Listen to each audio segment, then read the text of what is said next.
So this guy says, this doctor says to him, in the future everybody will have 15 minutes of health care coverage. Let's see, maybe, maybe not.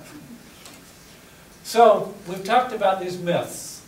You know, there's a myth that our system is fine, it just needs some fine tuning, a little adjustment. That's not true. There's the myth of the safety net. It's full of holes. There's the myth that we don't have enough money. Well, we're spending twice as much money as everybody else. There's plenty of money in the system, it's just not being spent in the right places.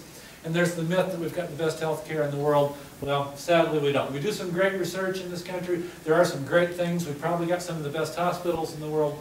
But we tend to see things in this lens of, you know, we're the greatest, and unfortunately, I hate to tell you, but we're not. So, let's go to reality. Every other industrialized country has come to the same conclusion, a national program to ensure health care for all. And we can learn some things from the Canadian experience. Now, the Canadian system is not perfect. It turns out that the Canadian system actually gets slandered, and it's not nearly as bad as you'd think it would be from reading some of the newspaper things that you may run into. But they have a form of national health insurance, and that's the term you often see is called a single payer. They call their system Medicare, the same as we do, and it's actually very similar to our Medicare program, and you can call Medicare a single payer program too, because everybody in this country as soon as they turn 65. So doctors in Canada bill Medicare, Canadian Medicare, just the same way doctors in the United States bill American Medicare. In Canada, you can choose your doctor, you can choose your hospital. You go, you get taken care of, and they bill the government. So this is not what I would call socialized medicine. I think the British system is socialized medicine. I think our VA system is an example of what you call socialized medicine, where in those systems, the doctors and the nurses and the hospitals are all owned by the government. But the Canadian system runs just like our Medicare system. I don't really think you can call that socialized medicine, although you hear that term, and again, it's always kind of a bugaboo when you talk about socialized medicine, that it's a terrible thing. Although nobody ever actually seems to complain about our socialized police department or our socialized fire department or things like that. But the point is, I think maybe some things are best not left to the marketplace. I mean, we have all agreed as a society that you can't buy a judge, and you can't sell your child, you can't even sell your own kidney. Maybe not everything should be left totally to the marketplace. So this guy is reading the paper that says push to import Canadian medicines. He says, wouldn't it just make more sense to import Canadian health insurance? I think it probably would. So this is not a new idea. I mean, the Germans came to this in the 1880s. And you come down here to the asterisk in italics in the United States, 1948, that's when Harry Truman tried to push for national health insurance. It didn't happen in the United States. And then you can come on down, Canada, 1966, right around the same time we were doing Medicare and Medicaid. All the way to the bottom now, South Africa's got national health insurance, and Taiwan has national health insurance. It falls off the bottom of, can't even see it there. So just to summarize, the problem is that when you look at the people who are uninsured and the people who are underinsured, because a lot of us are underinsured, and in fact more and more of us are becoming underinsured, there's about a third of us probably fall into that category right now. I mean, I really think that lack of health insurance, I mean, there's a national security issue for you. I mean, I think that's something that makes a lot of people scared when they wake up in the morning. Meanwhile, a lot of people who do have insurance in HMOs find they're fighting with their HMOs to get care. All our health statistics are terrible compared to the other nations. Our costs are twice as much. Our costs are tending to rise faster. Meanwhile, executives and investors are making billions. And it's destroying the doctor-patient relationship. And this is one of the worst things for me. You know, all this stuff gets in the way of me taking care of people. And that's what I want to do. I want to get paid. I want to make a good living.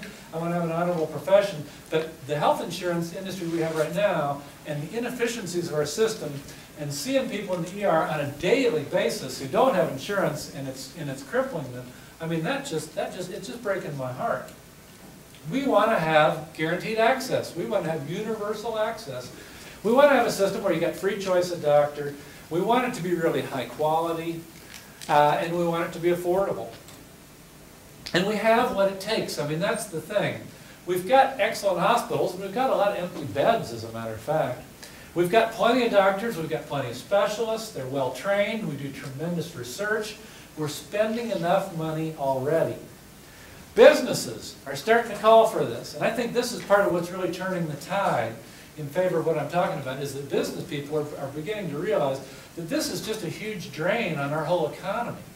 You know, Toyota built a plant about a year ago in Ontario, rather than 3 or 4 states in the United States on the south of that border.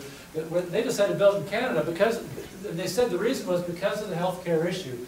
Healthcare is killing the auto industry right now.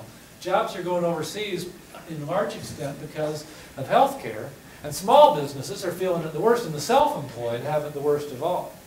Now, the interesting thing here, I'm going to show you a couple more slides, is that polls show that people are actually already starting to get this. So this is from May 2005, a Pew report. So they asked people, would you prefer government health insurance for all, even if taxes increased? And it's 65% in favor, and 30% opposed. It's 2 to 1 in favor of national health insurance, even if taxes increased. Here's another one published in the Wall Street Journal. Do you support or oppose universal health insurance? 52% strongly in favor, 23% somewhat in favor.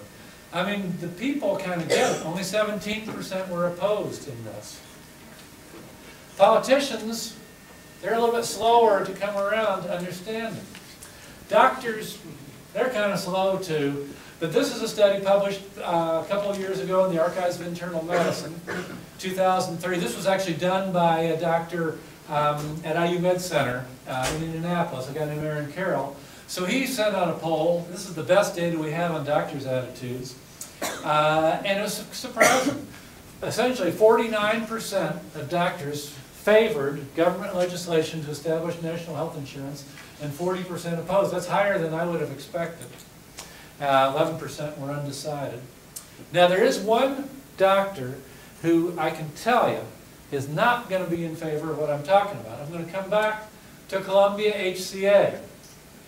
Bill Frist, he's a cardiac surgeon. He's the Senate Majority Leader, and turns out he owns about $25 million in HCA stock, because HCA, turns out, is the Frist family business. So he's got a little vested interest in keeping the system the way it is, because they're making a lot of money.